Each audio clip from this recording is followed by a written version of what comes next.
Do you have any evidence that Jesus was a Muslim? Go ahead. Because the Quran. Yeah, the Quran. The Quran. Yes. So the Quran makes a claim about the historical Jesus. Yes. Right? And you believe it. Why? What evidence does it provide that Jesus was a Muslim?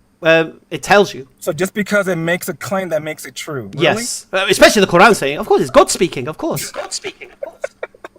Really? Is that going to convince a non-Muslim? And when a Muslim says that Jesus is a Muslim, I'm not trying to convince you of anything.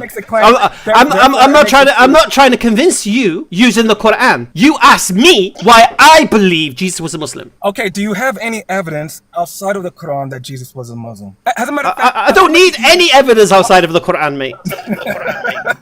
See, so you just believe because the Quran says so? I believe. Okay. So here's how this should work now. Why do you believe what the Quran says? It should be your next point. If you're asking me why I believe Jesus was a Muslim, and I say to you, well, because the Quran says so, your next question should be, why do you believe what the Quran says? Surely. Follow the yellow brick road. Follow the yellow brick. I believe because I believe the Quran's the word of God. Why do you believe it's the word of God? Because it was delivered by a messenger of God. And how do you know that? Why do I believe that? Like, what evidence, what proof do you have for that? Oh, because I don't believe Muhammad could have been anything other than a messenger of God. But why? Like, you're not substantiating that. Oh, I am because I don't believe he lied. I don't believe he lied. Blind faith?